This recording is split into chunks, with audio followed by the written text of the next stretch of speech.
Hey guys, what's going on? This is Dre the Hedgehog here, and today I was going to do online play of DOA6, but it just came out with a new version, which I don't have enough room for. In order for me to do that, I have to delete stuff, which I'm not going to do. So today I'm just going to talk about, my thoughts on the game, and it's basically, hey, this is the end of DOA, which is kind of hard for me to say because I'm a fan of the game. But as of right now, we're just going to watch a couple of my replays that I've done and give you my thoughts, what I like, what I dislike, and how can the game improve. Now, DOA6 came out in 2019, last year, and let's just say that it's not doing too well. And here's the thing. Here are my thoughts on the game. Do I think Dead or Alive 6 is a bad game? No. Do I think that it can improve? Of course it can. Of course. I feel as though, but in order for them to bring the people back, it has to be something really huge update. I feel as though, honestly, I'm not playing Dead or Alive 6. I feel as though I'm playing like another version of Dead or Alive 5. And because it's like we're getting the same characters, we're getting the same outfits. It's basically we're just getting recycled DLC. Like for instance with Mai was on Dead or Alive 5, but now they brought it back because she was a fan favorite, and I can see why. But I shouldn't have to pay for her again to make her a DLC. Like, my thing is, she should have already been a part of the roster. If that was the case, if y'all was gonna bring her back, y'all should put her back on the roster. And same thing goes with Rachel, Momiji, Phase 4, and Tango. All of them was DLC, and it's like, why? Like, they should already be a part of the roster. So it's like I'm wasting money. Another thing that I didn't like, and what I feel as though many people didn't like, is the fact that the first DLC that dropped was almost $100, and it was like, how can you charge your fans, like Koei Tecmo, Team Ninja, come on, like how can you charge your fans $100 worth of DLC when I'm just getting the same thing from the last game? Like, make it make sense, please. Like, make it make sense. Everything from the DLC was just closed characters. Like, they was doing the revival, and to me, it was just like, if this was the case, like, I feel as though they were just trying to hurry up and put a game out there. You know what I'm saying? I feel as though that this was like like Street Fighter 5 and what's going on here.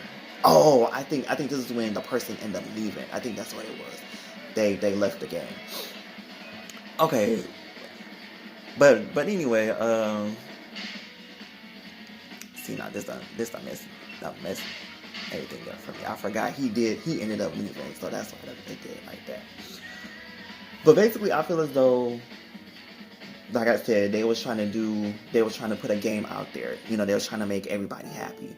And which I feel as though Dead or Alive was going the same route as Street Fighter, because everybody, when Street Fighter 5 came out, everybody was looking like, the game was unfinished, the game was unpolished, the mechanics was off, hitboxes was off. It felt as though it was just too much, and even it got to the point where Capcom was like, they even put out an apology saying that, we're really sorry for, the incomplete game, and from now on we're gonna, we're just only gonna put out finished product. And it's like, really? Like, that's something that y'all should already be doing. You know what I'm saying? Like, y'all been in the business for how long, and y'all just not realizing that? And I feel as though every fighting game should have took heed to what Street Fighter 5 was doing. Like, basically, Street Fighter 5 was what not to do in making a game. You know what I'm saying? And I feel as though DOA 6, I felt as though that it was rushed. I felt as though they were trying to just, push it out there. Another thing that I really didn't particularly care for was the story mode, because the story mode was just it was just a baller because like when you do a story mode, it should go from A B C X Y Z 1 2 3 in that order. It shouldn't go, you know, A3 red, green, yellow. You know what I'm saying? Like the story mode was just going all over the place. Like for example, you start off in chapter 1, right? If you be like, you know, chapter 1 1. You shouldn't, after you beat chapter 1 1, it should be chapter 1 2. It shouldn't go chapter 1 1, chapter 3 2, prologue 1. You know what I'm saying? Like it was just all over the place.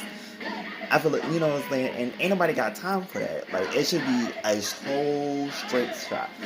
The story I didn't care for, but the ending really got me. You know, it'd be interesting to see. You know, that I was not seeing that ending coming at all. Another thing that I really didn't particularly care for are the gauges that you see right here.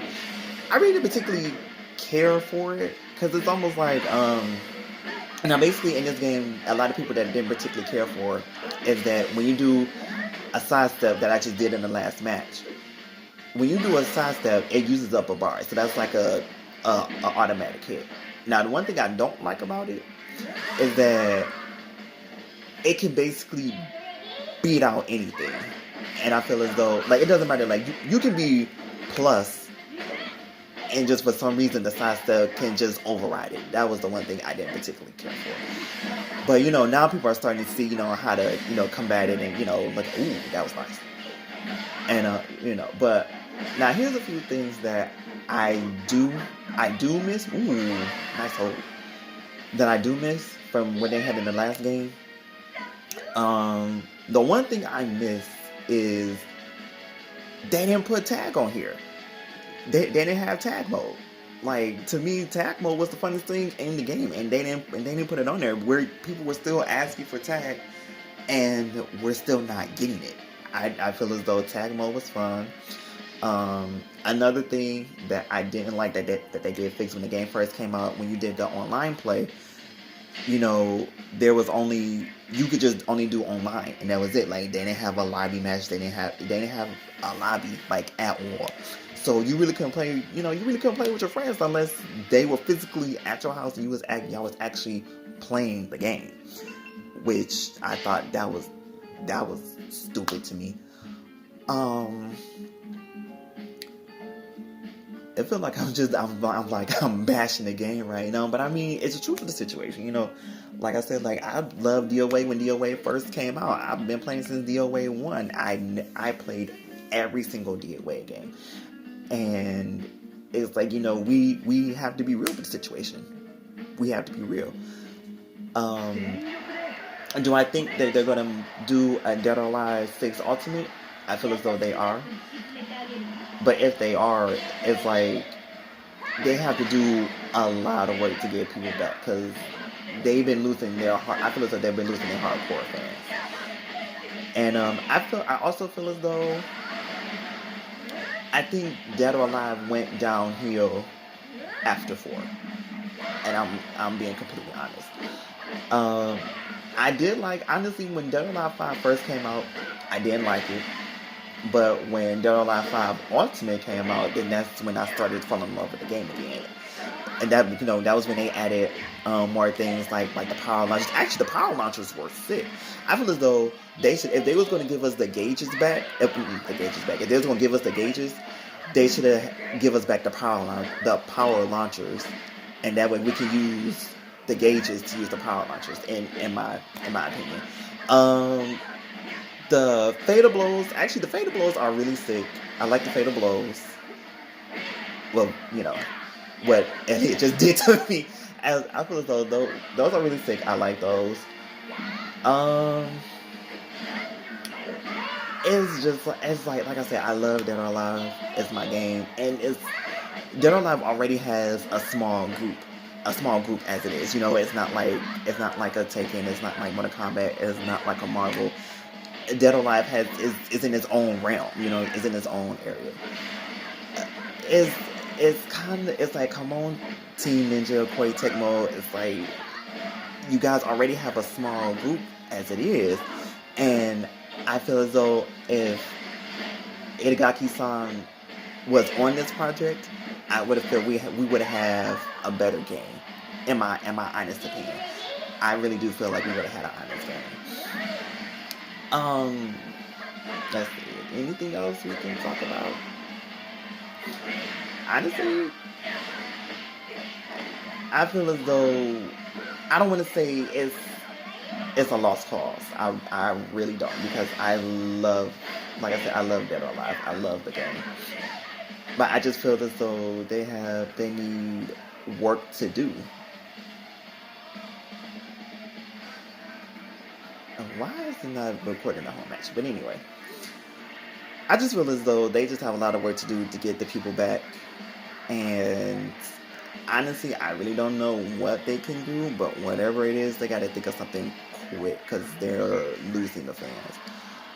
But I think that this will do it for the rest of the video, because for some reason it's not showing. Actually, this person didn't quit. We played through the whole set, and they ended up winning. So I don't know why it's not playing through the whole thing. And so yeah, that was crazy. But yeah, those are my thoughts. Like I said, DOA6 is not a bad game, but it can improve. You know, tell me your guys' thoughts in the comments, like what you like about it, what you don't like about it. Can the series be saved, or should Dead or Alive just hang it up and just call it a day? But that'll do it for this video. I hope you guys like it. Hopefully, I can do a playthrough of Dead or Alive 6. But like I said, I don't have enough room. I don't feel like deleting anything. But let me know what you guys like about this game. And I will see you guys next time. Alright, peace.